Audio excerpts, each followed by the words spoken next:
Welcome to meeting number 72 of the House of Commons Standing Committee on Foreign Affairs and International Development. Today's meeting is taking place in a hybrid format pursuant to the House Order of June 23, 2022. Members are attending in person in the room as well as remotely using the Zoom application. I'd like to make a few comments for the benefit of the witnesses and the members. Please wait until I recognize you by name before speaking. For those participating by video conference, click on the microphone icon to activate your mic, and please do mute yourselves when you are not speaking. Interpretation for those on Zoom, you have the choice at the bottom of your screen of either floor, English, or French. For those in the room, you can use the earpiece and select the desired channel. Although this room is equipped with a powerful audio system, feedback events can occur. These can be extremely harmful to the interpreters and cause serious injuries. The most common cause of sound feedback is an earpiece worn too close to a microphone. A reminder that all comments should be addressed through the chair. For members in the room, if you wish to speak, please do raise your hand. For members on Zoom, please use the raise hand function. The clerk and I will manage the speaking order as best we can, and we appreciate your patience and understanding in this regard. In accordance with the committee's routine motion concerning connection tests for witnesses, I am informed by the marvelous clerk that all witnesses have completed the required connection tests in advance of our meeting. Pursuant to Standing Order 1082 and motion adopted by the committee on Wednesday, September 21st, 2022, the committee resumes its study of Canada's sanction regime. It is now my great pleasure to welcome our first two witnesses. As an individual, we have Ms. Elizabeth Braw, a senior fellow with the American Enterprise Institute. And we also have from the United Transitional Cabinet of Belarus, Mr. Vladimir Ostapenko, who is the Deputy Representative for Foreign Affairs. Now, each of you will be provided 5 minutes for opening remarks, after which we will open it to the members for any follow-up questions. And I should add that once you're getting very close to the time limit, I will hold this up. That means you should be wrapping it up as soon as possible. And it doesn't just apply to your opening remarks, but also when the members are asking you questions as well. So, Madame Braw, we will start with you. You have 5 minutes, and the floor is yours. Thank you, Mr. Chairman, and thank you to the committee for inviting me again to address the subject of sanctions. And I think what is so important to recognize now in the year 2023 that we are assessing the effect of our sanctions, Western collective sanctions, is how different the environment is today compared to when the last round, when we applied sanctions, or I should say in the last generation when we applied sanctions during the Cold War, when we the collective West applied sanctions against countries like South Africa. And the reason we could successfully apply sanctions during the Cold War is that we, the collective West, were such a powerful economic force. And that has, of course, shifted with the end of the Cold War. The end of the Cold War delivered just an incredible increase in globalized business. And that matters so much because today, when we apply sanctions, either as a deterrent or as punishment, countries that aren't willing to toe the line with us or don't support our use of sanctions or are just indifferent or are simply want to take advantage of now the country's predicament because it is under sanctions. Those countries today are in a position to undermine our sanctions, and I think that is the biggest challenge we face in administering our sanctions. That yes, we can do so, and we can be very meticulous in designing the sanctions, but there are always countries waiting around the corner to expand their trading relations. I'm talking about economic sanctions, to expand their trading relations with the country that is under sanctions. And that's what we are seeing to such a large extent happening with Russia. We are seeing primarily China increasingly expand its trading relations with Russia, but not just China. India is doing the same. Other countries are doing the same.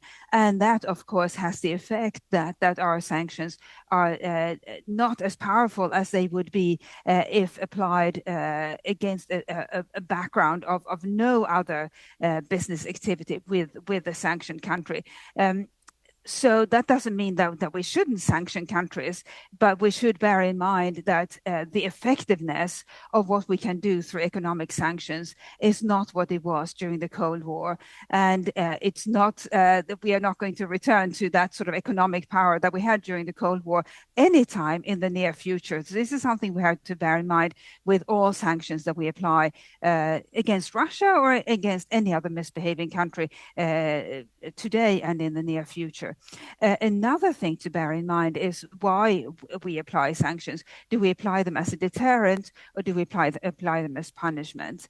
And of course, in the case that you're discussing in the committee today, we, i.e., Russia, the West has been applying sanctions both as a deterrent and as a punishment. So before the invasion of Ukraine, we applied sanctions against Russia to warn it against invading Ukraine. And if it invaded Ukraine, our message was there would be much stronger sanctions. And that's what we then did. We did impose those stronger sanctions, and it is phenomenal that the Western alliance has stuck together in imposing those stronger sanctions.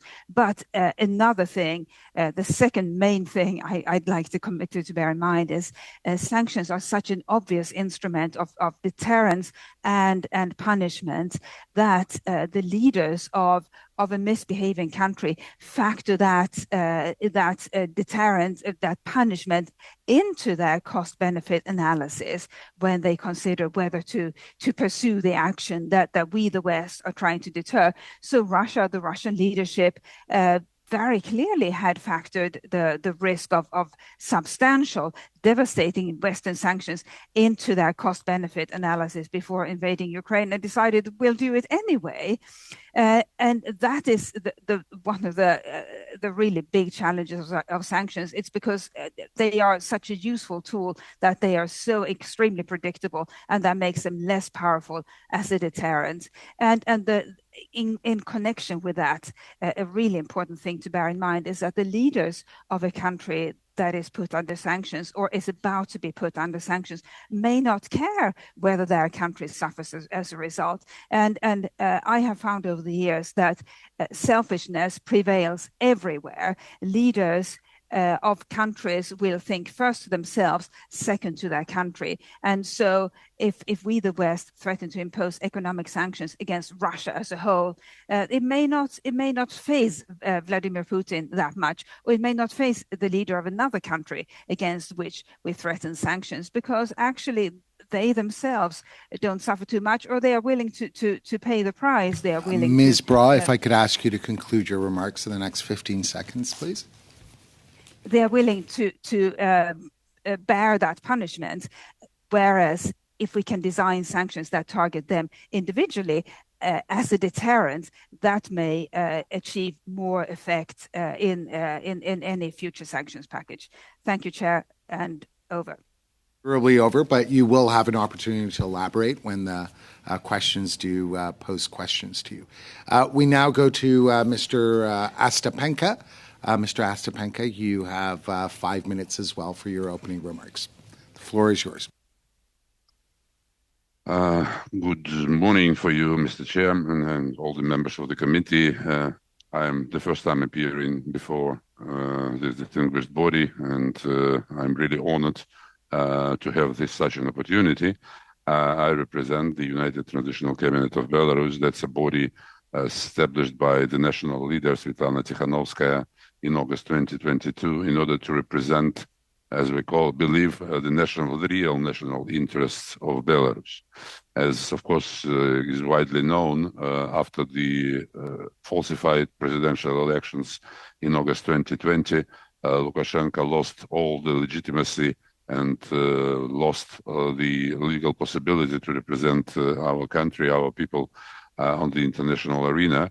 And of course, this election caused a mass peaceful, what I should stress, protests in the streets of Minsk, which had lasted about 1 year, I would say. And all those protests, peaceful protests, were brutally repressed by the cronies of Lukashenko, with dozens of thousands of people being arrested, tortured, disappeared, even killed. And those actions in autumn 2020 caused a modest, I would say, reaction from the international community, but I should stress that Canada was among the first countries to introduce personal sanctions against the regime of Lukashenko and against those officials that were responsible for massive violations of systematic human rights. Unfortunately, this didn't stop the dictator, who went on to the act of air piracy against the Irish civil jet flying from Athens to Vilnius. It's sort of a well-known story from May 2021, when this jet was forcefully landed in Minsk and some opposition figures were arrested. That caused another round of sanctions, including the sanctions from the part of Canada. And I should stress that as well as the first round, this one was really coordinated with the European Union and the United States. And that was a very, much more effective way of introducing sanctions against the regime of Lukashenko. Unfortunately, this has little effect, I would say, to the behavior of the regime, because it was still fighting against the protests, which was felt all over the country in Belarus.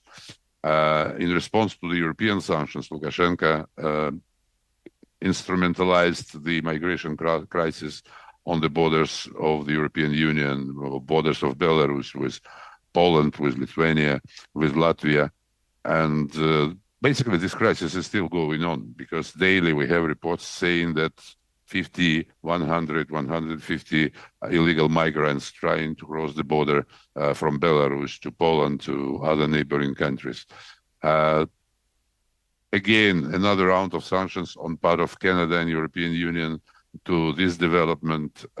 And here we come to the February 2022, when Putin and Russia invaded Ukraine, and the main strike at that time came from the territory of Belarus. As you know, Lukashenko acted as a complicit of Putin in this war of aggression, and contributed to the best of his capacity to all the movements of troops, logistics, repairs, technical support, infrastructure. So naturally, the Western countries responded to this aggression with another rounds of sanctions, Belarus included. But this time, we should admit that they were not that much coordinated, because most of the sanctions applied against Russia were not applied to Belarus, which gave Lukashenko additional chance to really benefit from this situation when some products that were not that could not be directly supplied to Russia were supplied through Belarus. And I would share the view expressed by the first witness that indeed neighboring countries are trying to benefit from any loophole which is left in this sanction regime, which if it is not coordinated, because in the global world, we believe that for the sanctions to be smart, they need to be coordinated. Otherwise, we promote the evasion of the sanctions. We promote black or gray schemes to provide the goods. And this is what is happening basically right now in the post-Soviet space, when we have the figures of export or import from such countries as Armenia or Kyrgyzia or Kyrgyzstan skyrocketing. in respect of the trade with Russia or in respect with the trade of Belarus. Mr. Ostapenko, if I could ask that you Yeah. could conclude in the next 15 to 20 Well, seconds. basically, I conclude my statement, and I'm really very open to answer any questions that you might have. Thank you so much, Mr. Chair. Thank you very much, Mr. Ostapenko. We now go to MP Epp. You have 5 minutes. Thank you, Mr. Chair, and thank you to our witnesses this morning or this afternoon, depending on where you are. I'll begin with Ms. Frau. You made a statement that the effectiveness of sanctions are, really dependent on the degree of cooperation from the collective West, or have been in the past. Can you comment on what degree of asset flight occurs, or how common is it in response to to a series of Canadian sanctions? And a follow-up question, is that degree of flight somewhat dependent on the size of the economy of the country imposing those sanctions? So I hope I understood your question correctly. You want to know, you'd like to know the effect of Canadian sanctions on capital flight as it relates to Canada, Canada sanctions against Russia. That's correct. And the secondary follow-up question right away, is that degree of flight from other countries imposing sanctions, do we see that in response to the size of the economy of the country and obviously the size of the trade with the country being sanctioned? The big advantage that we have as liberal democracies is that we have a safe business environment. So and where the rule of law prevails, and as a result, we haven't seen a lot of flight of the kind that you brought up, that we haven't seen a lot of that occur simply because we are very attractive as countries for businesses to operate in. But the challenge that we have is more as Western countries, that our efforts are essentially in vain because other countries can buy up whatever it is the country under sanctions is trying to sell or needs to buy, and this is the unintended consequence and huge dilemma of globalization, that we have countries that don't operate according to the same value standards that we, the West, espouse, and that we thought other countries would espouse too as they developed market economies with our assistance. And we can say that was arrogant to assume that they would adopt the same value system on the international stage. But either way, it didn't happen, and now they are major players and can absorb whatever damage it is that or harm it is that we are trying to impose. So I don't think we need to worry that much about a capital flight from our countries, but we need to worry about the effects of our sanctions on the to-be sanctioned country. And we should also remember that other countries will look at Russia and say, well, actually, they didn't do too badly despite these unprecedented Western sanctions, because other countries stepped in and essentially blunted the harm. And so other countries can say, well, we're not going to be deterred by the threat of Western sanctions when we want to do something that the West, speaking for the thinking itself to speak for the global community, is trying to prevent us from doing. Thank you.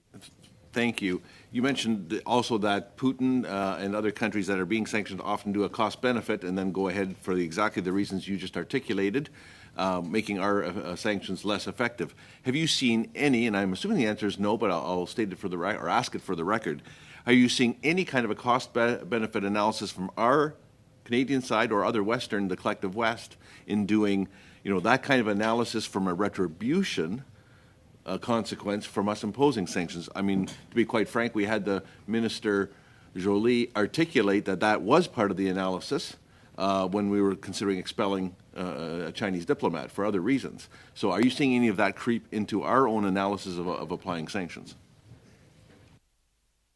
So the cost-benefit analysis is usually it's most common on the side or in the country that is planning to do something that it knows other countries won't approve of.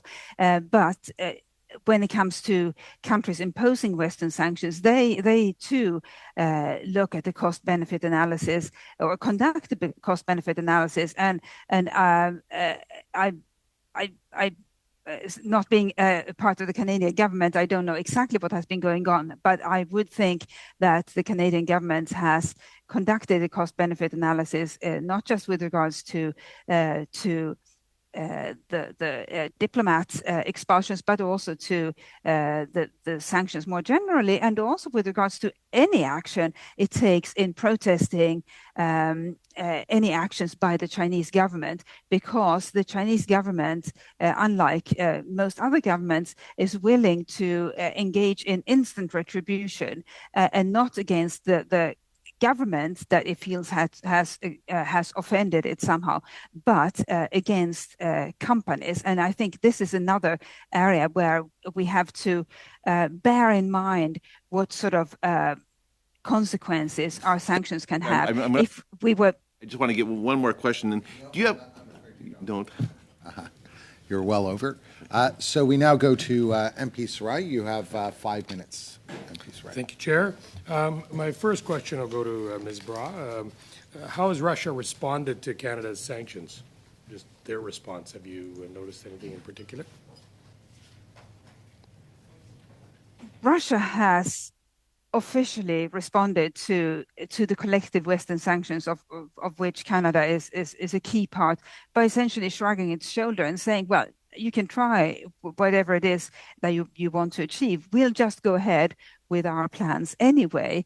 And this is a nightmare for diplomats, frankly. We the West, use sanctions first, as discussed, first to deter the hostile actions we are trying to prevent, and then to punish them. But what do we do if the country doesn't care, or rather the country's leadership doesn't care? And that's exactly the behavior that Russia is demonstrating at the moment, and not just in demonstrating it by continuing to fight this war against Ukraine in Ukraine, but also by expanding relations with countries that are willing to undermine our sanctions. So it's essentially telling us, the wider West, that you can keep trying, but we'll put up with whatever the temporary harm is. We'll expand our relations with other countries.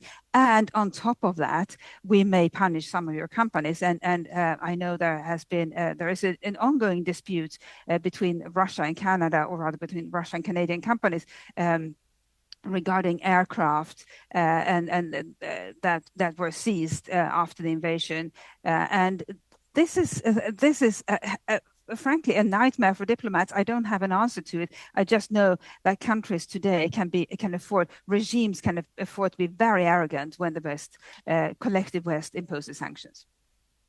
You brought up airplanes, but with them seizing them. But you might have read recently the Canadian government is disposing of a Russian aircraft. How do they perceive that? And Russia had said that as a very critical point in the relationship, or I guess an infringement of their of our relationship. What do you see that their reaction to that could be?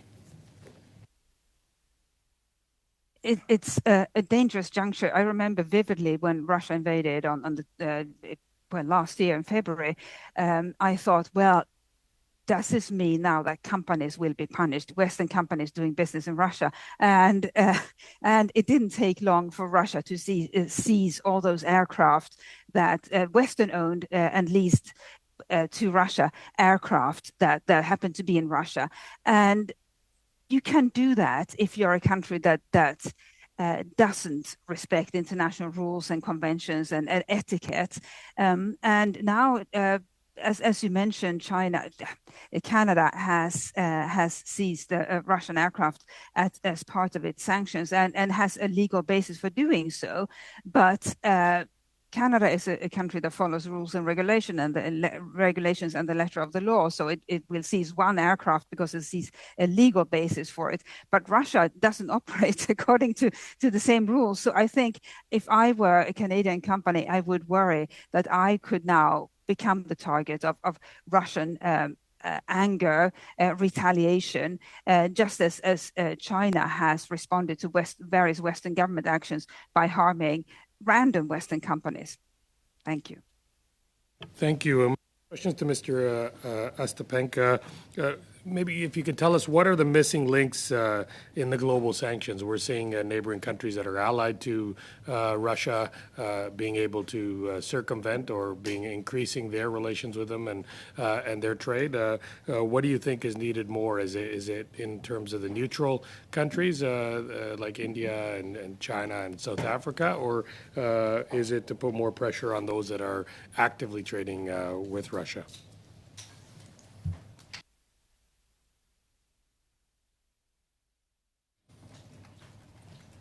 We can't hear you, Mr. Ostapenko. I don't know if you're on mute. Sorry, now I'm muted. I just missed the first part of the question due to technical problems with the connection. But I understand that the question is where shall the efforts be directed to, let's say, to which countries in order to fight the avoidance of the sanctions, right? Yeah, correct. And just is there any gaps that are missing in the global sanctions? Well, there are many gaps, of course, and I should mention that the Lukashenko regime is living under this or that level of sanctions basically since the beginning of the century. So they have their own know-how. They know better. They know much better than we do, let's say, how to avoid the sanctions, including, let's say, the special operations that he made with the Russian products as well. It was a special changing of the codes of different oil products from Russia in order not to pay to the Russian budget, but to keep money for themselves. So they know how to arrange these schemes. And of course, they are open to do it basically anywhere. But of course, they normally start with the, neighbors, I would say, those who would speak common language, like Russian language, for example. So in the first row, there are countries of the former Soviet Union and the companies from that country. But with the global world and with the global trade, of course, you can imagine that they may have some I'm afraid you're considerably out of time, Mr. Ostapenko, but you can elaborate on that point. Yes, what's so your that's something. Question? These operations could be organized all over the world. Thank you. Appreciate that. We now go to Mr. Shampoo. You have 5 minutes. Vous avez 5 minutes. Merci. Thank you very much, Chair. I would like to thank the witnesses, Mr. Ostapenko, who is with us today, and I hope they are able to hear the English translation. My questions will be in French. So, Mrs. Ra, you explained at the beginning that instead of freezing, you talk about seizing. Now, seizing without evidence of criminality could deprive Western companies and individuals abroad from legal protections. And my question is, how can you help those authorities who are in charge of the seizures of these assets to respond to those concerns? Thank you. That is a central question in how we can help rebuild Ukraine and establish some sort of functioning order at the same time. With regards to Russian assets, state assets and private assets that have been frozen by the West, freezing assets, it's easy. It's part of the sanctions program, and assets being frozen doesn't imply any criminality, doesn't have to imply criminality, whereas seizing assets, that can only be done when the authorities have established reasonable suspicion or reasonable evidence of criminality. And that is the challenge. If we Western countries that are now in the possession of frozen Russian assets, if we say, well, we have the assets, we'll just seize them and use them for the reconstruction of Ukraine, that puts our companies operating globally in immense peril, because then other countries can say, well, if you don't respect the rule of the law, we won't respect the rule of the law. And if you do something that we don't like, we'll freeze your company's assets and immediately seize them, and there will be nothing you can do. The globalized economy is built on the rule rule of law, and even though other countries don't particularly excel in their adherence to the rule of law, we have to do so because it is the one big advantage that we have, and the one advantage that, or one of the big advantages that make our countries attractive for businesses to operate in. But there is an opportunity, I think, because so much Russian behavior when it comes to finances, business operations, and so forth, involves criminal aspects. There is an opportunity there for Western authorities to investigate many more Russian activities so that they can then seize the relevant frozen Russian assets. The Italian Guardia di Finanza is doing great work in that area, and I think it's something that holds potential for other countries as well. We won't be able to seize enormous amounts of Russian assets by conducting criminal investigations, but we will be able to seize more than we have seized so far, and while still adhering to the rule of law. Thank you. Merci. Thank you. Mr. Ostapenko earlier talked about the absence of coordination that can give rise to problems. In your opinion, you seem to be in a good place to be able to observe the impact of Canada's sanctions, but also those of other countries in the context of the Ukraine war. Is it your impression that the lack of coordination and maybe some other difficulties due to this lack of coordination are rendering the sanctions ineffective or less effective? Definitely, because as you may imagine, there are different decisions on Russia and Belarus, for example, and some countries take additional measures on Russia. Some countries would take one or two additional measures on Belarus. But in general, this regime is not coordinated, while, as you may know, Russia and Belarus are sort of a common economic area or a customs union, which means that free circulation of products between these countries, and there are no customs checks between Belarus and Russia. So when you try to prohibit the delivery of something to Russia and not to Belarus, it means that you leave an open hole, and any product could enter Belarus and then go to Russia and end up in Russia. That's what we're tracing, that's what we're observing for the moment. And this is something which requires a much higher degree of coordination between those who impose sanctions. Merci beaucoup, Monsieur Ostapenko. Merci. Thank you very much. We now go to MP McPherson. You have 5 minutes.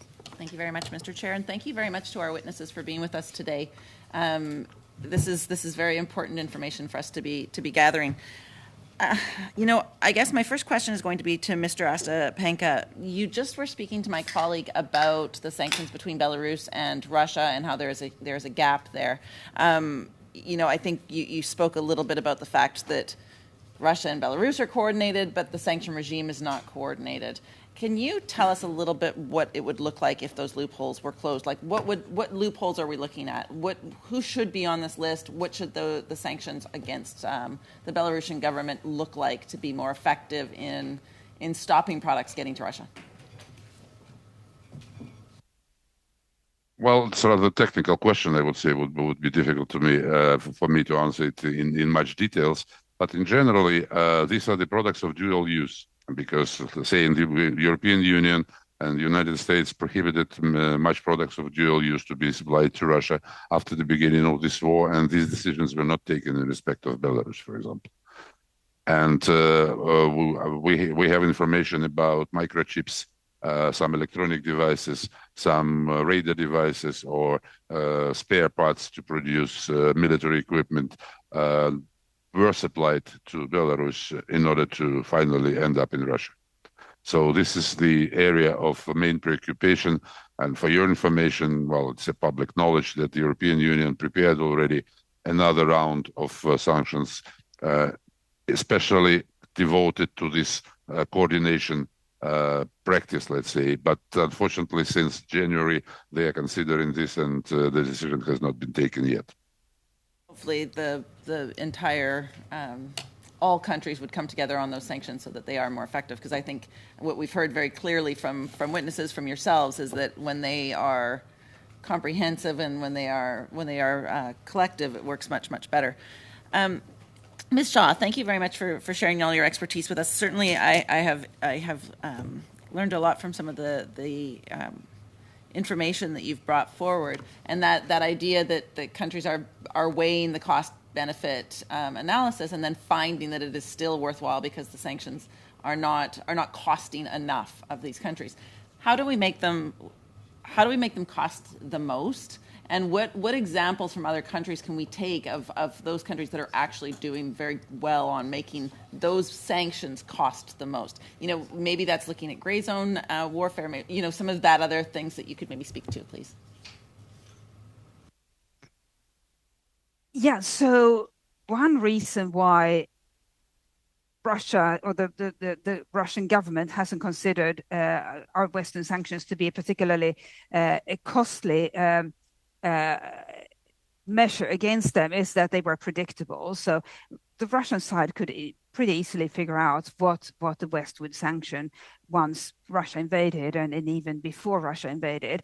And I think one of the key elements to effective deterrence is the element of surprise. Not just, I think Thomas Schelling won the Nobel Prize in economics, I think it was, for his work on deterrence theory. So I'm not pretending to be the first to discuss the element of surprise, but that is a key part. And we the West, we like to do things in an orderly fashion, and obviously when it's many countries that have to agree on something, you can't be particularly impulsive or innovative. But if the to-be sanctioned side has no idea of predicting what it is that we'll sanction, or indeed whom it is that we will sanction, then that fear in itself serves as a deterrent, and that involves not just economic sanctions but individual sanctions, and it should involve individual sanctions not just against the decision makers themselves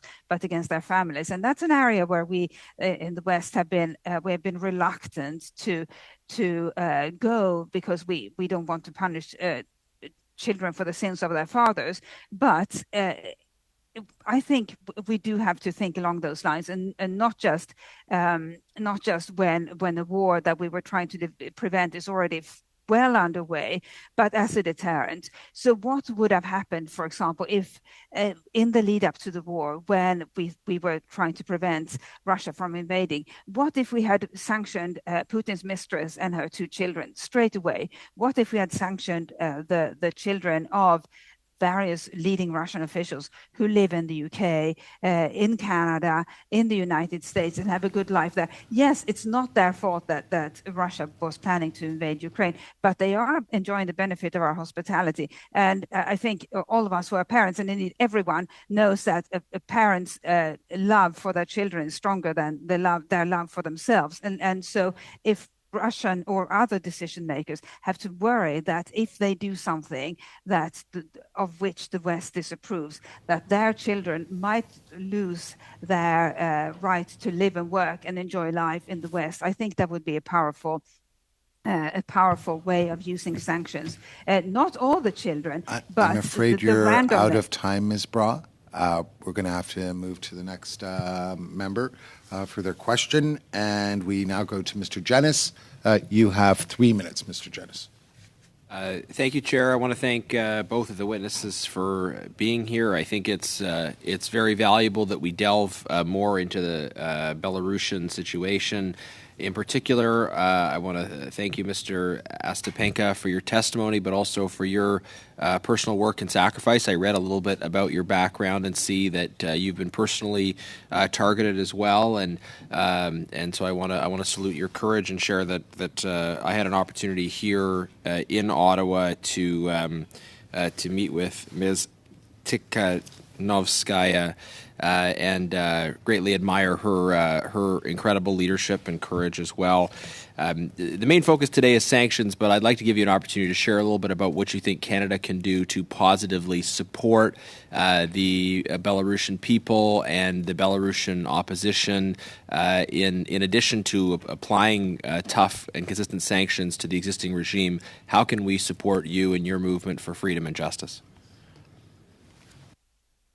Well, thank you so much for your words and for your question. I will try to be brief because we have different strategies and, well, as I already stated, the sanctions already applied have not changed the course of Lukashenko, and now it looks like he is going to stay there as long as he can, because it's important for him not to leave somewhere. But, well, politically, I would answer your question very shortly. Since Lukashenko has no legitimacy, there should be someone that should have the legitimacy to represent the people of Belarus. And we believe this, for the moment, it's Tikhanovskaya, who stood for the elections, who basically won the elections, as we believe, and who created the United Transitional Cabinet. And it's a big challenging question for the international community, how to sort of deal with this cabinet, how to recognize it, how to acknowledge its existence. We are very open for any cooperation that we may have with different countries. If Canada would be the leading country in this respect, we would be very happy to cooperate. Right. So fundamentally, you're looking for other countries to recognize that the person who won the election is the legitimate president and all the things that logically flow from that. Well, as you may know, for the moment, it stops at the point that the elections were not recognized as the legal and bound and sort of obligatory. So there are no official results of these elections that are recognized. Right. So that's a question of the recognition of Tikhanovskaya as well. Right, exactly. And I mean, I think, I agree with your assessment about who clearly had the support of the people and who got the most votes. If you have a moment to just comment on recent UK sanctions and how Canada could strengthen our sanctions to line up with the strengthening of sanctions in the UK. Well, to put it in short, this is exactly what we expected, because these are the sanctions to harmonize, to coordinate the regime with the Russian sanctions. So we expect that the European Union could do the same, and so the Canada and USA would support this development. Thank you. We now go to MP Ben Dayan. You have 3 minutes. Thank you, Mr. Chair, and thank you to the witnesses who are here and for their testimony. Obviously, the political situation in Belarus is of concern to our government and to Canadians. In addition to the problems that we see with the last election, of course, there is also the issue of Putin seeing Belarus as a borderland, or perhaps even as a buffer against NATO. Certainly, Putin has made no secret of Russia's intent to further integrate Belarus into its sphere of influence, and possibly even integrate Belarus holus bolus into Russia itself. I wonder if you might expand upon the role that you see Canada and other NATO allies playing in order to further advance democracy in Belarus in view of the Belarusian people asking for free and fair elections. Well, thank you so much. It's not a sanctions policy or track, but I really appreciate the possibility to speak on this subject. We believe that Lukashenko turned the country into a concentration camp. In one of the reports of the human rights organizations, it was called an open-air prison. So it's rather difficult for the people living inside of Belarus now to manifest something different, something which Lukashenko doesn't like. And in addition to that, on top of that, yes, Putin came to Belarus with the troops, with the tanks, with the rockets, with the aircrafts, and launched the war of aggression against Ukraine. We believe that under these circumstances, Belarus could be and maybe should be considered an occupied territory. when the people could not really decide their destiny. And of course, I should mention this, I should have mentioned this earlier, the recent development of deployment of tactical nuclear weapons, which is done by the initiative, as Lukashenko claims, by his initiative, which is done by Putin. They promised that the nuclear weapons would be delivered on the 8th of July, would be a very dangerous factor for the regional security, at least. And of course, it undermines the non-proliferation treaty and all the obligations in this sphere. We believe that such a development could be the course of the real strong response from the collective West, and maybe specially designed sanctions should be planned if such development occurs. If there is any time remaining, I would give it over to my colleague, Mr. Zuberi. He's going in third. So we will go to Mr. Champoux now. 3 minutes, sir. Merci. Thank you, Chair.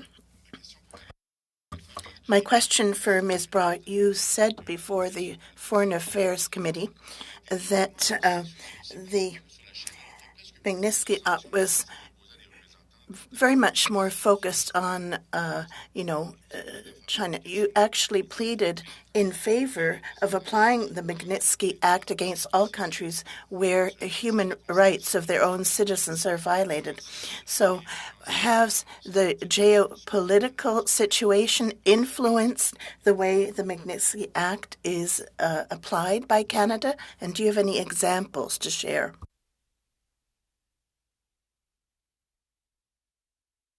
Thank you. Yes, I remember that evidence session, and I'm delighted that you brought up the Magnitsky sanctions again.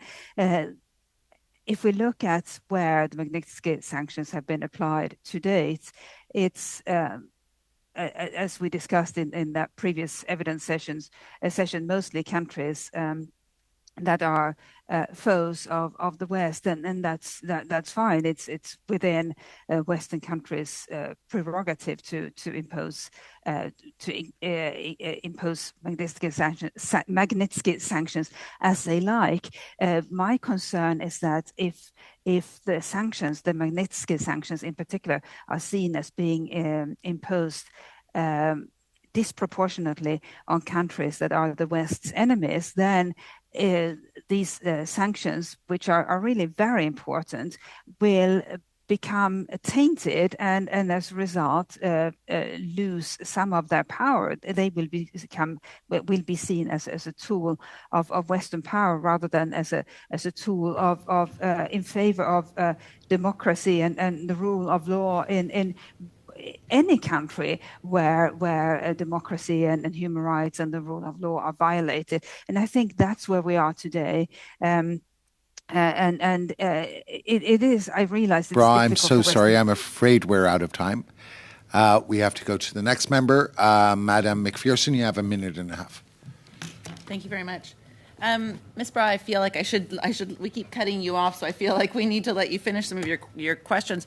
If you could also just add to that, I guess, one of the things that you had said in the last time that I was asking you questions was that the unpredictable nature of sanctions makes them more effective. Now, of course, as an opposition member, my job is to make sure that I'm holding the government to account, and so we want to understand why the government is imposing sanctions.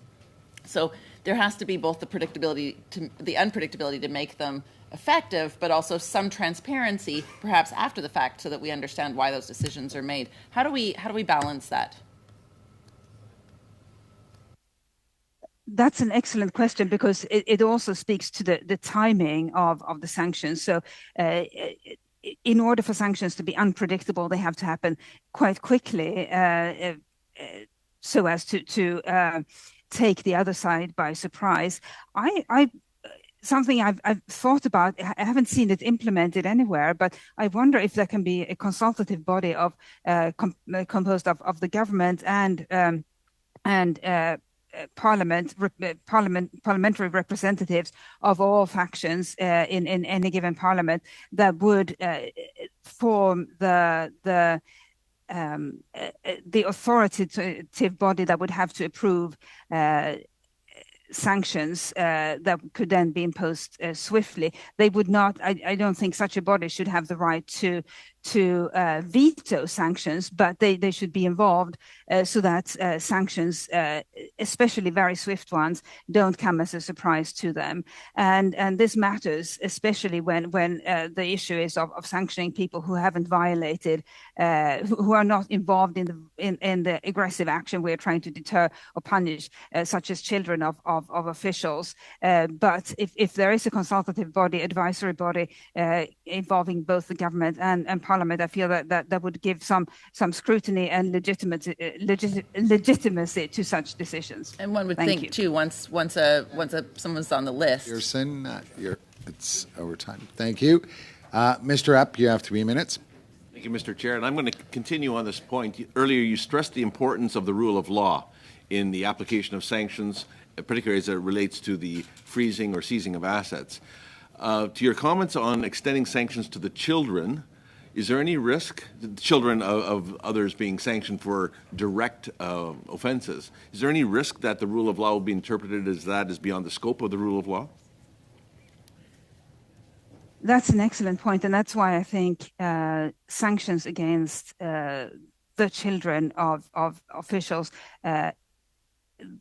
specifically children who are not involved in the aggressive actions themselves, those sanctions should be limited to visa bans and travel bans. And we should remember, I think, that visas they are not anybody's right, and I know from experience. I think every member of the committee has applied for visas at some point in their lives and have had to wait and anxiously wait to find out whether they will be granted the visa to whatever the country is. It's nobody's right to get a visa to any country, which makes it, I think, a perfect tool for countries seeking to sanction another country to withdraw visas at its pleasure, because it's under no obligation to issue visas. And a good example of that is what Switzerland did in 2009, when Hannibal Gaddafi, one of the sons of Colonel Gaddafi, had beat up a number of hotel employees at a Swiss luxury hotel.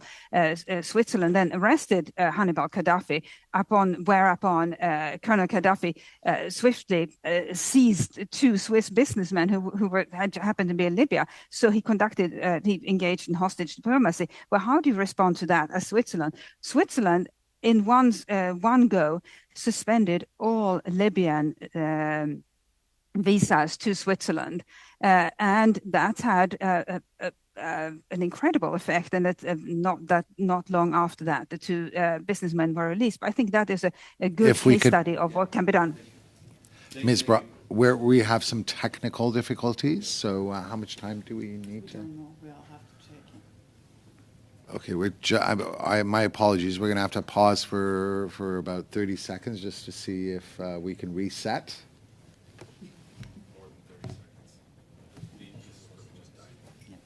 Okay, so I think we're going to have to wrap up this first round. Apologies to Mr. Zuberi and also to Mr. Epp for having lost a minute.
back, everyone. We will now resume and Chair, commence our second hour. Chair, I just want to raise a for point of this- order before you start. If Yes, that's okay. Mr. Jennings. Yeah, just a point of order. I missed the kind of tail end of the last meeting, and I note in the committee minutes it lists a press conference on one of the studies taking place on Monday at 4 p.m. For what it's worth, I don't know that it makes a lot of sense to table a report this week and to do a press conference next week. If it's in the minutes, it's in the minutes. But I would just say as well that if there is to be a press conference, it has to stick to the parameters of the agreement. Because to deviate from that would be to do something that's not agreed. Just to let you know, Mr. Jennings, you're absolutely right on that. We had agreed on Monday. Tuesday worked better for the members, but since you are insisting on the Monday, we will have it at 4 p.m. on Monday. Yeah, and just further to that point, I don't know if other members have thoughts on this, but I wasn't here, but I don't understand the logic of tabling a report this week and doing a press conference next week. It's been agreed to already. I suspect everybody will have said their piece by then, anyways. But. Yes, Mr. Hoback. Yeah, sure.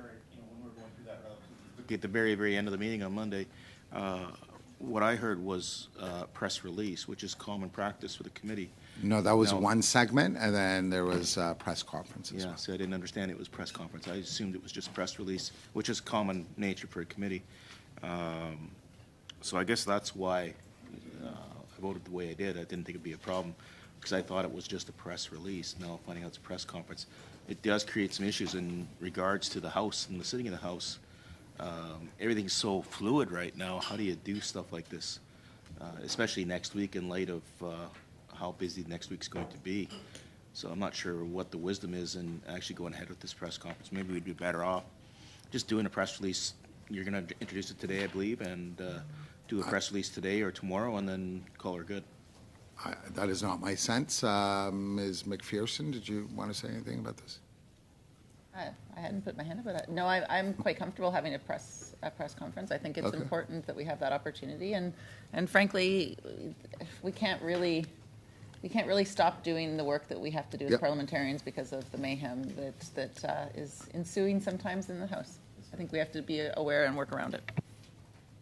Yes, Mr. Oliphant. Can I do a separate point of order? Are we done with that one? Yes, I believe so. Yes. I just want, it's a happier one. Could I just introduce to the committee, I have a habit of having interns from various missions around the world in Ottawa join me for a day to see how we do as parliamentarians.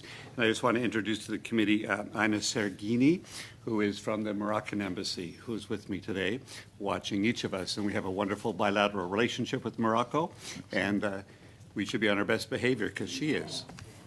Well, welcome. Very good to have you. Very good to have you here. And Mr. Oliphant, let me thank you for your mentorship as well. Thank you. So now we will revert back to, yes, Mr. Regards Hoback. back to this press conference on Monday, then, are you going to give us a script of what will be said at the press conference beforehand? I'm sorry? Are you going to give us a script? Are you going to give us a speaking line? There's going to be a press release, Okay. Which is being done by the clerk. But as She far as will the be- press conference, what is that going to consist of? Well, I don't Yeah, think there's something any like that, set just so we know. specific agenda. What the requirements are of all the members, or expected requirements? Yes.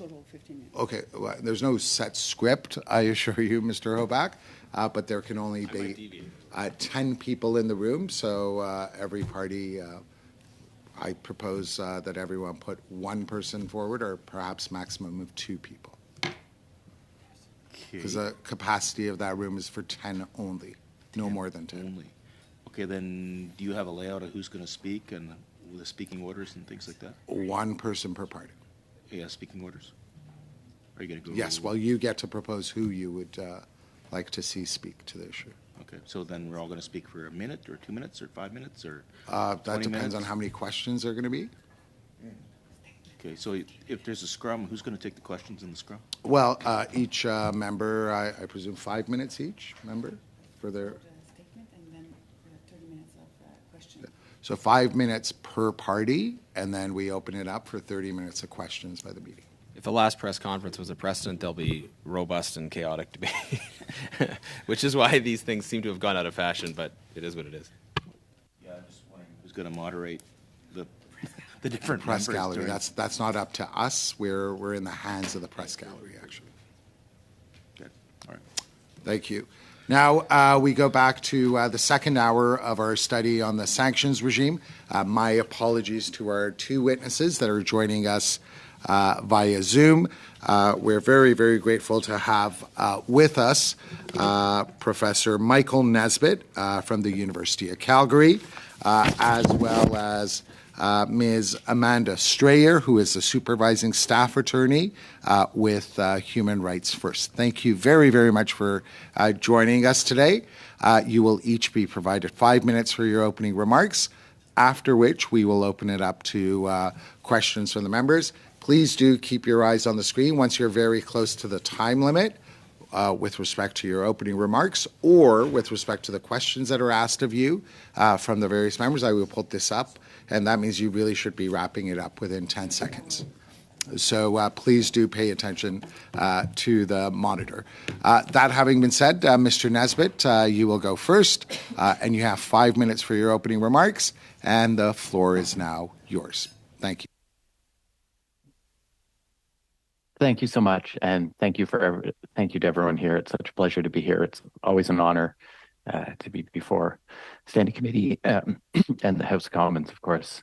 Thank you also to those working behind the scenes to make this happen. I know there's a lot of hard work going on to Zoom us in and make all these meetings happen, and it's greatly appreciated from, I'm sure, everyone's end.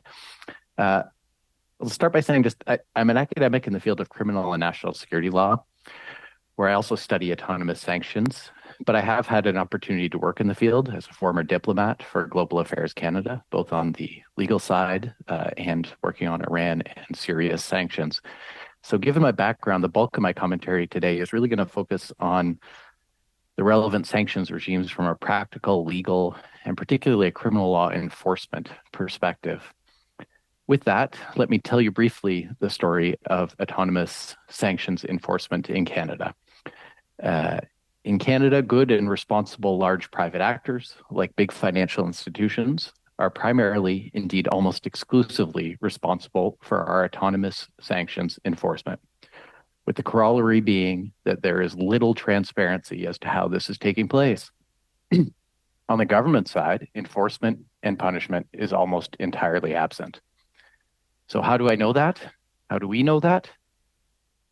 That we know of publicly, we have never charged an individual under the Magnitsky Act with a sanctions violation. In now over 30 years since the SEMA was first, the Special Economic Measures Act was first introduced, by my count, we have charged one individual and one company for violations. The charge against the individual fell apart almost before it began. Charge against the company resulted in a plea agreement, which I would suggest exhibited some misunderstanding of the regime as a whole, almost across the board. Under the UN Act, the regulations pertaining to Libya and Mr. Gaddafi is now making headlines in the Globe and Mail, of course. We likewise have, by my account, a single prosecution in decades and decades of various country-specific regimes. Keep in mind that we've had tens of thousands of sanctions on the book under the SEMA, the Magnitsky Act, the various UN Act regimes, hundreds of millions or more in frozen assets, criticism from U.S. agencies about a lack of enforcement, similar criticism from respected international organizations speaking to Canada's failures to stem the tide of money laundering and sanction busting activity.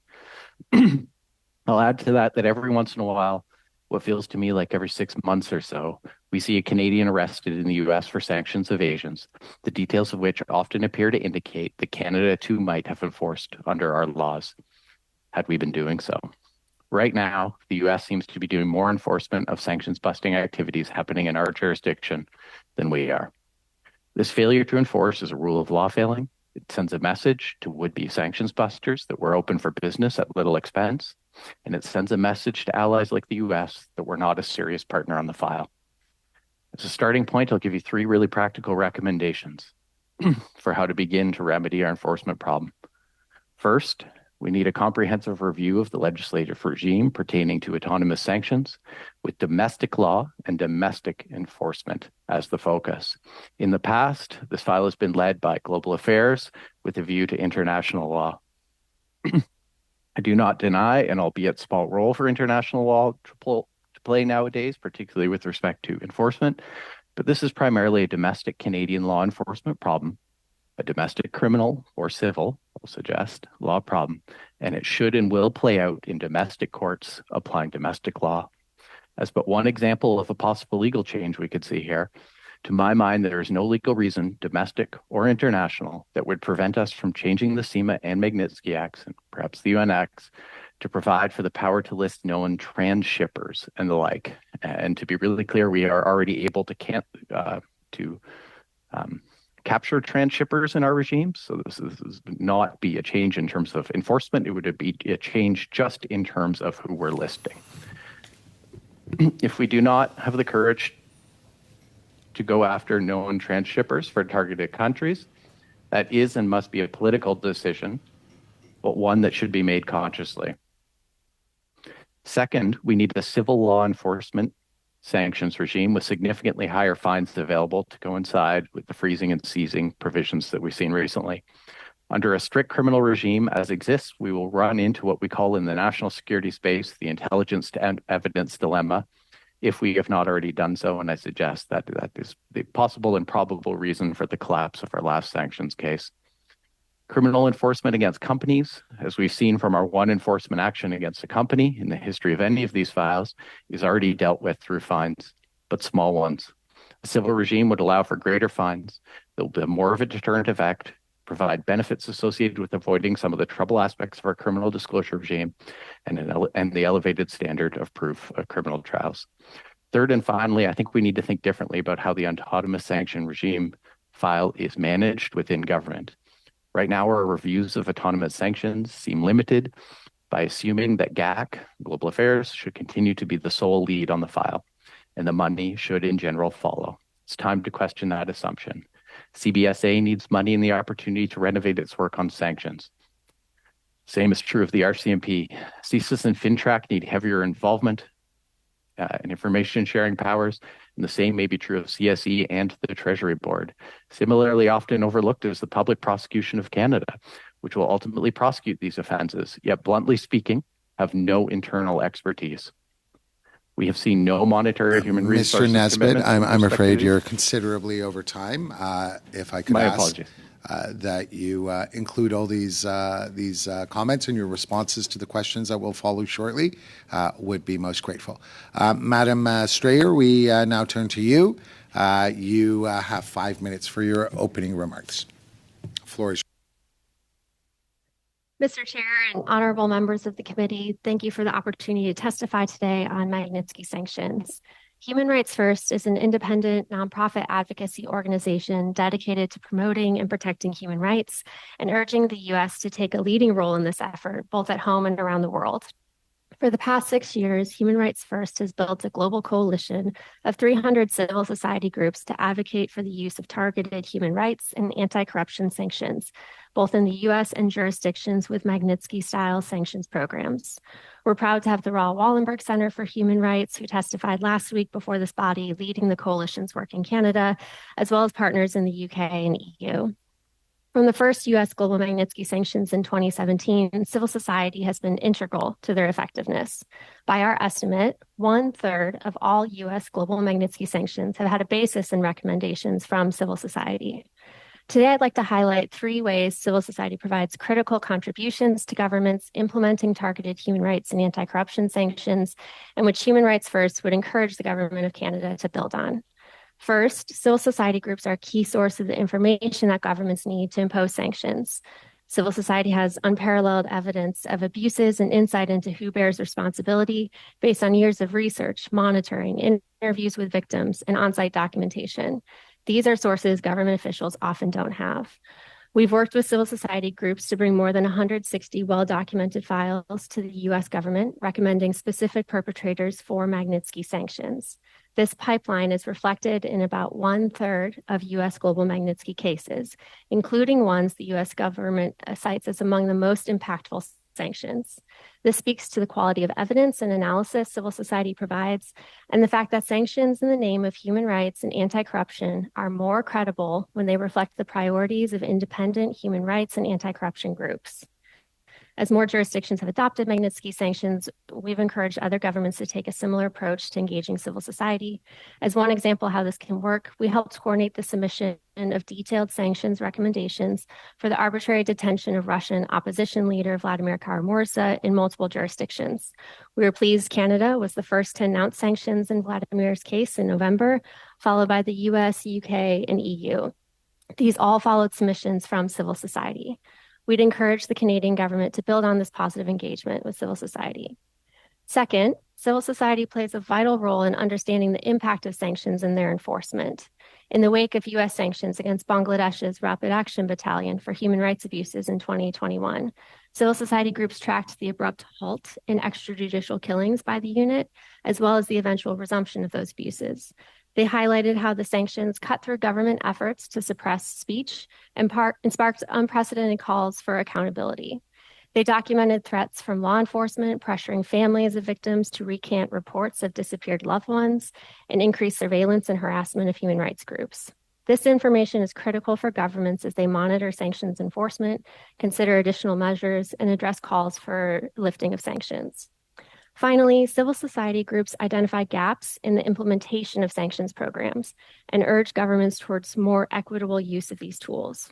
In November, we released a joint report with our partners, Multilateral Magnitsky Sanctions at 5 Years, analyzing how the US, Canada, UK, and EU have used their Magnitsky sanctions. We found key gaps across the 4 jurisdictions. These included significant shortcomings in how Canada uses sanctions for human rights abuses and corruption under the JVCFOA and CIMA, such as missing opportunities to multilateralize and strengthen the impact of their sanctions, rarely imposing sanctions for corruption, excluding close partners and allies from sanctions even when merited, and failing to provide accountability for marginalized victims of human rights abuses. Now, on this last point, we found that in 5 years, Canada had never imposed Magnitsky sanctions for human rights abuses against LGBTQ+ or Indigenous persons. In its public announcements, only 7% of its Magnitsky cases mentioned female victims, and just 1% mentioned children. If these sanctions are tools for accountability, we found they're overlooking most of the world's victims.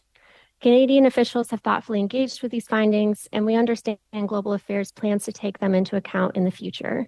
We're eager to build on this engagement, to share the perspectives of those fighting human rights abuses and corruption in their countries and around the world, and to strengthen the use of Magnitsky sanctions to hold perpetrators accountable. On behalf of Human Rights First, thank you, and I look forward to your questions today. Thank you very much, Ms. Strayer. We now turn to the members for their questions. As I understand it, Mr. Genis is up first. You have 5 minutes, Mr. Genis. Thank you, Chair. I want to thank the witnesses for their questions. Actually, the bulk of this round will be taken by Mr. Hoback. I just wanted to use this opportunity to briefly put a verbal notice of motion on the record. The motion is that in relation to its study of Russia's invasion of Ukraine, the committee hold 3 meetings looking specifically at Russia's collaboration with other rogue states, such as Iran, North Korea, and Myanmar, with a particular emphasis on weapons technology sharing and on efforts to circumvent Western sanctions. With that, I'll turn it over to Mr. Hoback. Thank you, witnesses, for being here this afternoon. Unfortunately, I think we could be here for an hour talking about what you just talked about in the last 10 minutes. Ms. Strayer, maybe I'll start off with you. When you work with the 300 civil societies, how do you find, when you've identified somebody that should be sanctioned, the response of Canada versus the U.S. versus other countries that have similar style sanctions in place? Thank you very much for your question. Typically, our work has been focused on the U.S. for the past 5 years, and it's only more recently we've been able to expand to the U.K., the EU, and Canada. I will say, though, that the responsiveness of the U.S. government that we've been able to track to date, we've been very proud of and very encouraged by the fact that 1/3 of sanctions we see coming from the U.S.'s Global Magnitsky Program seem to have a basis in recommendations that we're aware of from civil society. The numbers are a little bit harder to track on the EU and UK and Canadian side. We know there's a lot of information sharing among the different governments, and that's something that we're working with civil society groups to try and improve as well, to ensure that information that is submitted to the U.S. government for consideration, for example, for sanctions, is also submitted to the Canadian government in timely fashion, in the UK and the EU as well. Sorry, I don't mean to cut you off, but I only have 5 minutes. The processes then, as far as when you report to the U.S., is it very simple?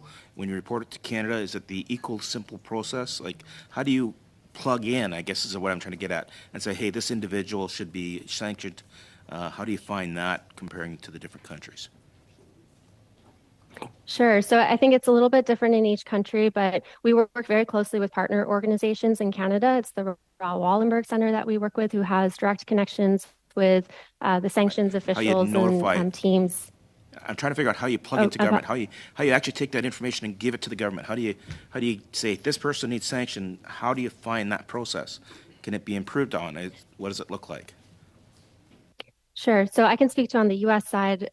And would say that from our perspective on the U.S., we've been able to identify the offices at the Treasury Department, the Office of Foreign Assets Control, and the offices at the State Department that are involved in sanctions decision-making. Over the years, we've built a close, trusting relationship with those offices because they understand that the documentation, the detailed evidence files that civil society provides can be incredibly valuable to their work. And we have secure information sharing portals set up with the Treasury Department in order to be able to provide those files securely to them for consideration. Made accommodation for you, which is great to hear.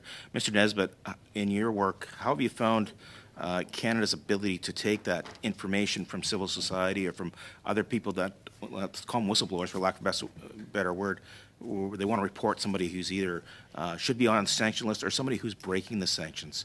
Like, if I see somebody that I know in the business community is willingly breaking sanctions, what's the process in actually getting the light shone on that individual and some action taken? I can answer that really quickly. Canada's a black box, so I have no idea. Chips to Ukraine, Canadian business, or they're shipping pencils or whatever. Who do I report to? Again, I have no idea. In theory, Global Affairs Canada has a sanctions division, which is running this file. In practice, we've seen on a number of fronts that can be extremely slow to respond, if at all. Whether it's open to contact, one doesn't know. Public engagement is virtually non-existent and has been for 30 years, both on this and with respect to explaining what our sanctions are, how they might work, how they might be applied, particularly for non-financial institutions, so smaller institutions that might want to conduct trade internationally, might bump up against sanctions, but don't have the resources to hire the biggest law firms in the country to try to determine and interact with foreign affairs about whether they have the capacity to do what they're hoping to do. We just don't know. So then how does foreign affairs go about and seize assets and decide, okay, this person's assets should be seized where this person's assets aren't? And then if you're a Canadian company that does business with that company and all of a sudden you find out their assets have been seized, or how do I conduct business, or how am I supposed to conduct business without breaking the sanctions? A very brief response, please. We're over the time limit. Foreign Affairs doesn't do any of that. So that will all be done by others, which is why I say you have to start having others, much like in the U.S. with the Office of Foreign Assets Control within the Treasury, who have the business acumen, to follow boards and directors and where the money is going and work directly with the law enforcement in order to enforce that seizure. But right now, when you say seizure, what you're actually talking about is the bank, based on their own internal list, has decided mostly not to let money flow in some way or another, and we don't have a whole lot of visibility on that. We now go to MP Oliphant. You have 5 minutes. Thank you, Mr. Chair. And I'm just trying to dial the clock back a little bit on Mr. Nesbitt's testimony, Professor Nesbitt's testimony. First of all, you said tens of thousands of people have been sanctioned. Where did you get that number from? I mean, currently we have about 3,000 sanctioned, and over half of those, 1,700, relate to Russia and Belarus. We've always been in the hundreds. I'm just wondering where you got the number tens of thousands. I apologies, I can't remember off the top of my head. Professor Dr. Andrea Sharon has done a lot of work over the years on this, so I'd refer you if you want, if you haven't spoken to her. She's an Just want to make sure we don't have in resource. testimony tens of thousands when it is a grossly inaccurate number, having followed Well, sanctions. it's grossly inaccurate today. It's 30 years of different sanctions and sanctions regimes coming into and out of place, right? So you add all those up over the years, and you're talking about a number that is far more than the 3,000 that exist, as you're saying. I'm not sure if that 3,000 that you're saying includes all, 9 to 12 UN Act regulations, as well as the Magnitsky, as well as all the CIMA sanctions. It's in the hundreds. Even when we pushed strong sanctions on Zimbabwe, it was in the 100 to 200 range. And I will ask our analysts to get some help on that number because it just seems high. I also want to know where your proof is that the financial institutions are not doing their job. You said because there are no prosecutions. So you must have proof that they're not doing the job, and could you enlighten us on that? Because if they're not doing their job, we want to know because they are chartered institutions who have legal responsibilities. And if they're breaking the law and not doing it, I'd like to know. So could you give me some proof on that? Yeah, I'm terribly sorry if that was unclear. I believe what I said was they're the only ones enforcing sanctions in a meaningful way. If somehow that became unclear, otherwise, I sincerely apologize. I think financial institutions are bearing the brunt we of need to the be very information. careful about impinging upon the reputation of those institutions, which may or may not be acting. And if they're not acting, we want to know. So I think that is important. But I need some proof that they're not doing something, as opposed to casting an aspersion. Again, I'm absolutely not saying that. Okay. You also said, when asked by Mr. Hoback about Global Affairs' role and in the enforcement, you said it was a black box. You didn't know it. We've had testimony here. It is very clear that Global Affairs does not do enforcement. That is not the legislative responsibility. It's the legislative responsibility of bodies under public safety, which are CBSA and the RCMP, and as well as the regulators of the financial institutions. So is it clear to you who does enforcement? Because you sort of said Global Affairs wasn't doing it, as though Global Affairs was inaccurately doing their job. But it's not their job to do anything on enforcement. Point of order, Mr. Chair. Yes. It seems to me that the member is attributing words to the testimony of our witness that he didn't say. In fact, it was quite clear to me from his testimony, perhaps Mr. Oliphant missed it, but that he said very clearly that Global Affairs was not responsible for enforcing. He made that very clear in his testimony. So it seems a little badgery, Mr. Oliphant. Point taken. I wanted it to be very clear because it wasn't clear to me, because there were two things. When it was a black box was stated, it was as though the black box is somehow a mystery of what Global Affairs is not doing. Oh, it needs to be really clear that Global Affairs does not have the responsibility for enforcement. That's all. I wanted it very clear. If I'm given an opportunity to respond, which I think I have the right in this situation, I will simply say that I was very clear in my statements that CBSA, RCMP, and PPSC, who are doing the enforcement, also require both monetary assistance and also greater involvement in this, because they are the ones who do the enforcement. So again, if that was somehow unclear, I apologize. I think my intention was to make it very clear that I'm aware and everyone else is aware that studies this, that CBSA and the RCMP are doing it at the front end, and PPSC, the Public Prosecution Service of Canada, will be the ones who will prosecute it at the back end. I think it was also said that there was no sanctioning done under Magnitsky. Actually, there has been a sanction under Magnitsky in Canada with respect to Myanmar. And I just wanted to make sure that that was on the record. I said there was no enforcement that I knew of. If you're aware of a criminal case, I'd be happy to hear it. So we have had a Magnitsky sanction, but that, I just want to make sure that we have that on the record, that we have used Magnitsky. Again, we have sanctioned under Magnitsky. What I was speaking about was enforcement. I haven't seen that, but if I'm happy to be corrected in that regard. Thank you. We have a Mr. criminal prosecution. Nesbitt. We now go to Mr. Shampoo. You have 5 minutes, sir. Thank you, Chair. And my turn to thank the witnesses for being here today. Mr. Nesbitt, you thought you might have a break, but no, I will continue with you. On the very same topic, before you appeared before the committee, we talked about efficiency or effectiveness of the sanctions and talking about the relationship between Russia and Belarus. And the witness talked about lack of coordination that in some cases made sanctions ineffective. I've listened to your testimony. I've listened to my colleagues' questions. And I recall also that at this committee, some officials came and answered the committee's questions and some questions on enforcement and putting in place certain measures. And it seemed unclear who does what. So it leads me to ask this question of you. I think you might have an answer. If our sanctions are ill applied abroad and they are poorly administered or maybe not even understood in Canada, are we not just wasting our time?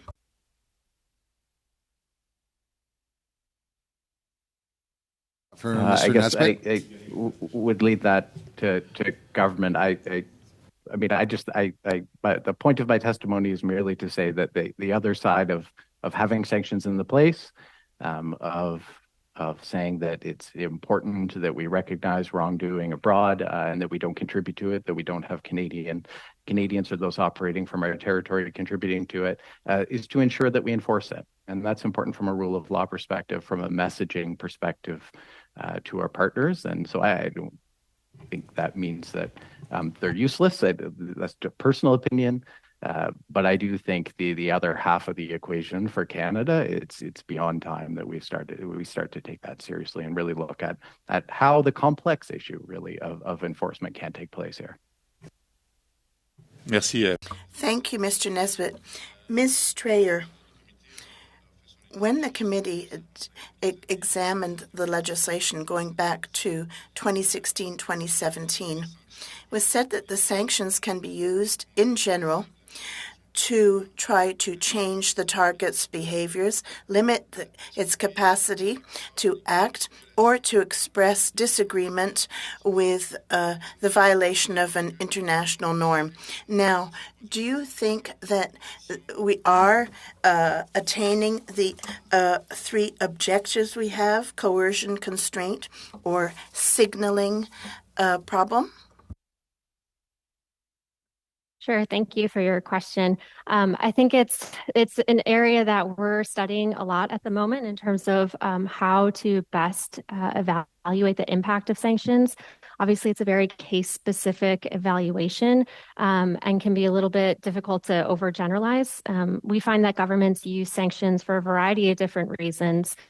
As you mentioned, sometimes to try to deter the behavior of actors overseas, sometimes to signal or to send strong messages of solidarity with victims or to build international consensus around a particular condemnation for a particular set of abuses, and in efforts to try and disrupt corrupt networks, for example.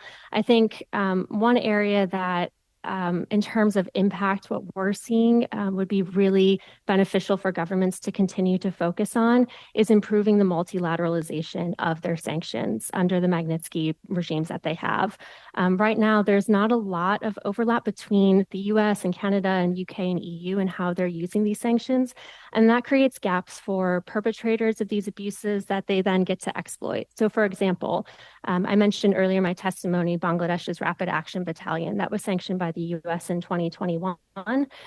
Those sanctions were not replicated by Canada or the UK or the EU. And we later found information that members from that unit had traveled to the UK and to the EU to obtain training and different types of services that they would then use in law enforcement back in Bangladesh, and presumably for repression, to further their role in repression in Bangladesh. So that's an area where if the U.S.'s partners of Canada, the UK, the EU had taken the action to step up and to sanction members in the members of the Rapid Action Battalion the same way the U.S. has, they would not have been able to travel to the UK or to the EU or even to Canada to continue to obtain the kind of services and support they need to be a more effective repressive unit back in Bangladesh. Merci. Thank you very much. I think my time is up. Thank you, Mr. Champoux. To MP McPherson, you have 5 minutes. Much. Thank you, Mr. Chair, and thank you to our witnesses for being here today and sharing some of this information. It's very, very interesting to me. Mr. Nesbitt, I'm going to start with you. You spoke a little bit about some of the research that's been done by others on the number of sanctions. I know that my colleague, Mr. Oliphant, was questioning that, and you said that there was some documentation that one of your colleagues was doing some research. Would you be able to table that or share that with the committee so that we would have that information? If you can, I hate to impose upon you.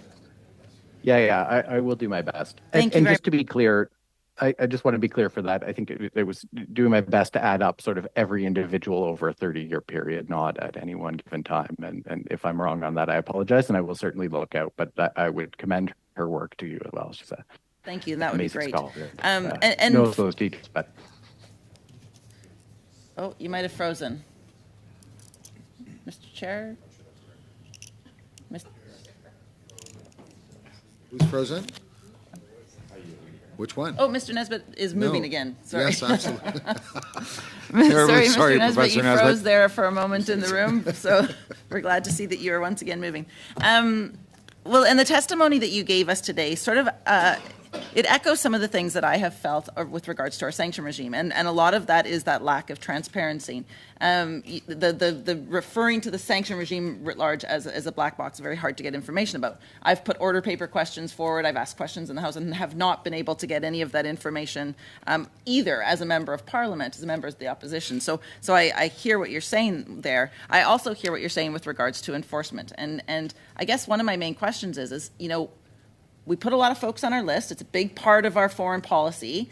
If there is no enforcement, do you believe that those being sanctioned around the world by the Canadian government know and are very aware of the lack of our enforcement in our sanction regime? Yeah, honestly, I haven't studied it, so I can't say that. I can say we've probably been criticized enough at this point.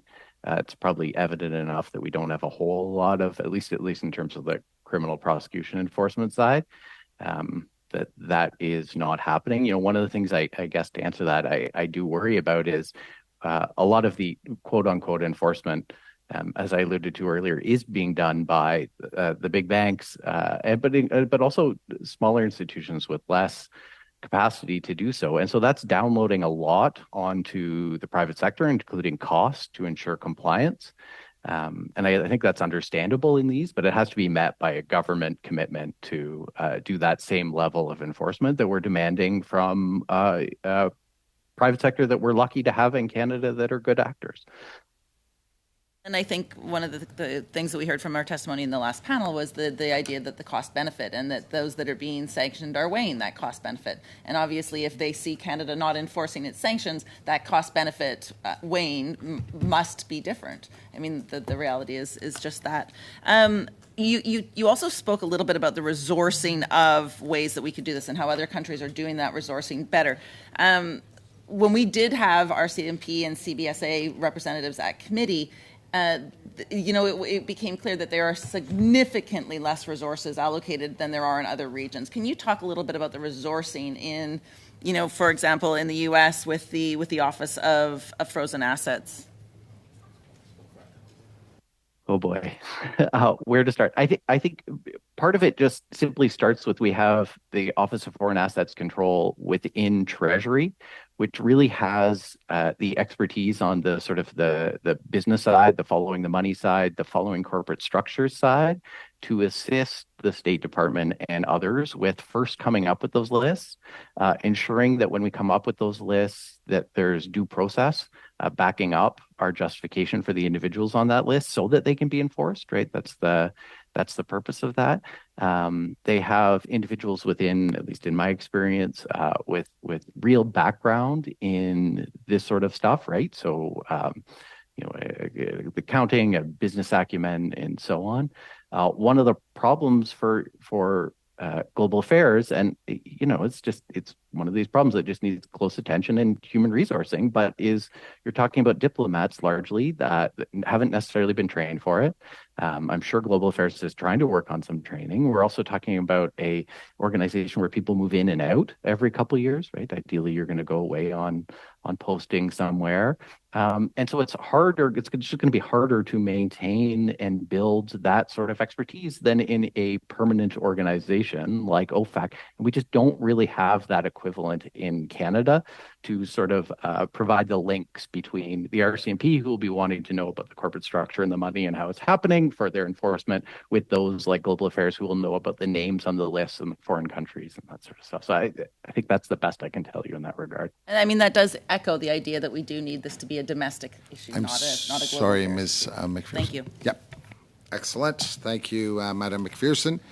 We now go back to Mr. Hoback. You have 3 minutes. So thank you, Chair. And Mr. Nesbitt, I can come back to you. You talk about OFAC and how OFAC works in the U.S. We have nothing like that in Canada. But then, U.S. is quite a bit bigger economy. Do we have enough cases to justify having a set-alone department or expertise on their own doing this type of work? Yeah, it's a good question into which I don't really have insight. I think the obvious answer, I guess, from my perspective is if we're going to take sanctions seriously, then we're going to have to find a way to do that. Good point. And the alternative is to say we don't have the resources to take sanctions seriously. If I could make one suggestion is this is not necessarily limited to sanctions. So there's a lot of fraud, money laundering, other associated areas that could get work. And so there are options for institutions that might be able to do sort of across the board work of this regard. So the money wasn't just going into improving its sanctions enforcement, but that same expertise was being built out, which should also help with complex financial fraud and other areas. And I know the government has some initiatives in this regard, so that might be one option. Also probably doesn't get the same attention it deserves in Canada either. Have you seen any other countries that have a really good setup in regards to dealing with items like we talk about OFAC? Is there a better system in the UK, or is there other systems that you say, hey, this really does something that could possibly work with Canada that we should look at?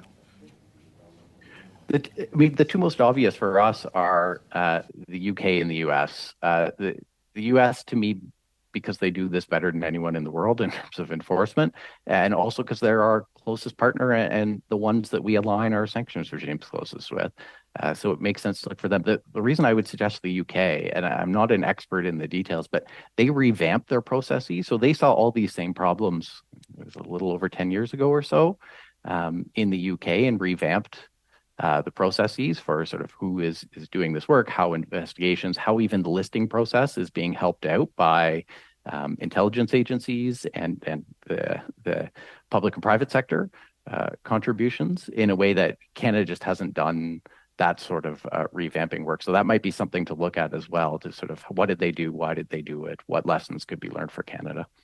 In regards to transshippers, are you talking about naming and shaming when it comes to transshippers, or do you see any other way of enforcing, or is it just too hard to enforce with some sort of fine or consequences? Yeah, so the problem right now is you can't ship goods to Iran. So what would someone do? They don't ship it to Iran. You ship it to another country and then it goes to Iran. And the only way we can stop that is if we know ahead of time that this individual will be shipping to Iran, and then we can prove it in criminal court, right? If we're going to follow through with the criminal sanctions. That can be real hard. Now, if we know they're transshipping, we can still capture them under our current legislation, because the legislation goes after is the individual in Canada trying to do it. So what I'm talking about is if we know that same Iranian company has essentially just set up a shipping company under the laws of third party X, and we know that's what they're doing, then you just name them and say Canadian companies can't do shipment orders with that company as well. Create the consequences of the fact that they're participating in that known criminal activity. Because it is criminal activity, right? Okay. It is, yeah. When we look at the... Mr. Hoback, I'm afraid you're over your time limit. Yes, it's now 3:40. So we now go to Mr. Zuberi. You have 3 minutes, Mr. Zuberi. Thank you, Mr. Chair, and thank you to the witnesses for being here today. I will start with Ms. Strayer. I read your bio, both of your bios actually. I read your bio and appreciate what you said around civil society. I myself worked in civil society spaces professionally and as a volunteer for several years. You said that in order to have the Magnitsky sanctions have good impact, that it's important for civil society actors to put forth names. Do you want to develop that a bit further? I read the same recommendation in the Wallenberg Center report that actually did a comparative analysis of the 4 different jurisdictions that utilize Magnitsky. They made the same point in that Wallenberg Center made the same point. Do you want to elaborate further, please? Sure. Thank you very much. So our work is with not only U.S.-based, but really internationally based and locally based NGOs, civil society organizations, that their sole purpose is documenting and tracking human rights abuses and corrupt networks in their countries. They're the ones being directly impacted by those abuses. And we've seen that, for these types of global human rights and anti-corruption sanctions tools, in order for them to be most effective and most credible, using the recommendations of civil society is really key. I think some of the panelists in the previous session highlighted the sort of credibility issue with the sanctions. And I'll just note that in the study that you referenced that we did with the Raoul Wallenberg Center, over the past 5 years, human rights and anti-corruption sanctions done under the JVCFOA and CIMA, there was an incredible lack of geographic diversity from those sanctions from the Canadian side. About 90% of Canada's sanctions were focused on just 4 countries: Russia, Belarus, Nicaragua, and Venezuela. And so there's really missed opportunities to be recognizing the human rights abuses and corruption that are impacting communities and countries all over the world, and for the ability of the Canadian government and its partners to be doing more to stand up. I wanted to ask, you're familiar with the report, are you? Are you familiar with the report? Yes. So what I found really interesting was a line in the report that said that it's not only, as you pointed out just now, it's not only the bad actors, the pinatas of the world that we like to hit frequently that should be sanctioned, but also sometimes even countries that we partner with, our allies. There was a line in the report to that effect. Do you want to elaborate upon that? Sure, yeah. And I think that's another area where I think Canada could be doing more. Almost all of Canada's sanctions have been targeting countries that are not allies or partners of Canada, that are considered repressive or not free, based on the Freedom House's standards in this report. And I think that's a really missed opportunity, because we've often seen some of the sanctions with the greatest impact from the U.S. side are actually ones that are targeted at countries where the U.S. has fairly strong relationships, and in countries where there is at least some level of rule of law present, some semi-functioning democracies, and where they may have greater interest in taking action to hold those perpetrators accountable for abuses rather than just brushing the sanctions aside. Bangladesh, as I mentioned earlier, is an example where we saw immediate impact from the sanctions, Bangladesh being a close partner of the U.S. on many fronts. Ms. Strayer, I'm sorry, I'm going to have to cut you off. We're over the time limit for this slot. So we now go to Mr. Champoux. You have 1.5 minutes, sir. This will be brief. Ms. Strayer, I would like to continue with you. Last May 17th, the RCMP published this report stating that regarding to Russia and Haiti, and concerning Haiti, there was no information about there being any blocking. There, for months, entities had been targeted under the sanctions. How do you explain that? Is it the ineffectiveness of sanctions? How do you explain? I guess, could I ask for a clarification on the question when you say there was no blocking? Could you elaborate what that means? Dans le cas d'Haïti. In the case of Haiti, and despite the fact that there were sanctions implemented, there were no sanctions enforced against Haiti. So I wanted your opinion. Is this a demonstration that sanctions are very difficult to enforce? Sure. I think sanctions enforcement is absolutely critical for their effectiveness. I'm not familiar with the specifics of the example of Haiti that you cited, but in terms of enforcement on the U.S. side, we typically see that that includes visa bans enforcement is usually very strong and very limited exceptions for that. Being able to freeze assets and block financial transactions, again, I think as Professor Nesbitt discussed earlier, a lot of that does in part rely on the diligence of financial institutions to be able to ensure that there's no transactions going on. Where we're aware of instances where enforcement could be stronger, or maybe where there's gaps in enforcement that civil society becomes aware of, we do raise that with the Office of Foreign Assets Control and with the State Department for their further follow-up. So again, I think civil society could be a real partner in some of these situations. Yes. Thank you, Ms. Strayer. And for the final minute and a half, we go to MP McPherson. Thank you, Mr. Chair. And a minute and a half is not very much time, but I am going to ask if I could, Ms. Strayer, you talked about the fact that Canada has never imposed sanctions on violations on Indigenous victims or members of the LGBTQ2+ community, and rarely for violations against women. I'd like you to clarify that and speak to that a little bit, if you could. Sure. So in our study, we looked at all the sanctions that were done under the JVCFOA and CIMA, focused on human rights and corruption since 2017. And our evaluation of that is based on the public statements coming out from Global Affairs Canada when it announces sanctions. And so that data is based on an analysis of those statements coming from the government of Canada as to why they're imposing the sanctions and the type of conduct that they're concerned about. The fact that there's very little recognition of certain marginalized groups, as you mentioned, indicates that governments need to be putting more effort into recognizing how these abuses impact those communities and putting more concerted effort into ensuring that those abuses are not overlooked and they are taken just as seriously as abuses targeting other groups. Thank you very much for that. That's all. Thank you. Thank you, Madam McPherson. So it now being 1 o'clock, I will thank our two witnesses for their time, their expertise, and their insights. It was very, very helpful, and we're all very grateful for you being with us today. Thank you.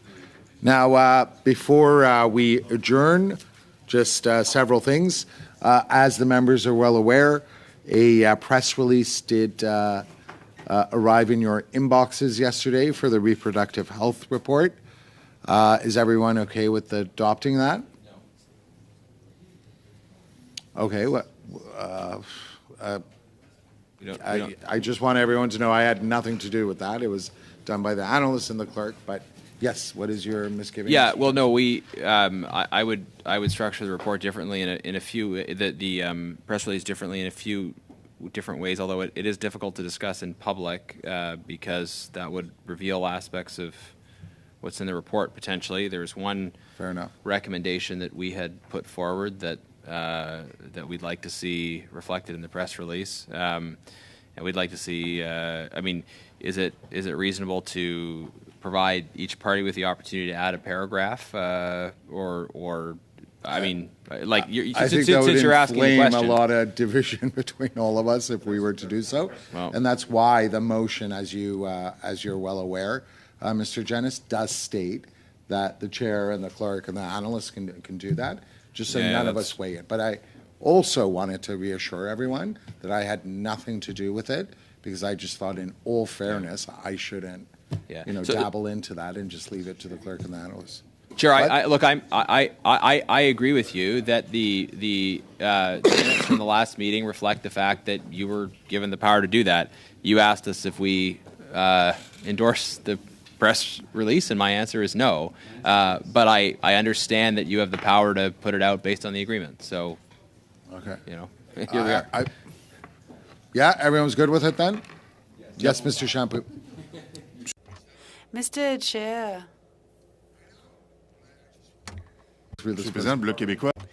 Listen, the Bloc actually did bring forward a modification, and I wanted to make sure that that change was taken into account. I think, again, in fairness, if we opened it to one suggestion, then we would have to open it to everyone else's suggestions as well. So I think it would only be fair that we not delve into details as you were requesting here, and just keep it as is. Once we open that can of worms, I think it would be, we wouldn't be land in a very good place. Okay? Okay, division and adjourn. Thank you, everyone, and see everyone on Tuesday. We have 2 hours on the sanctions regime, and then we also have to provide drafting instructions to the analysts as well. Adjourned.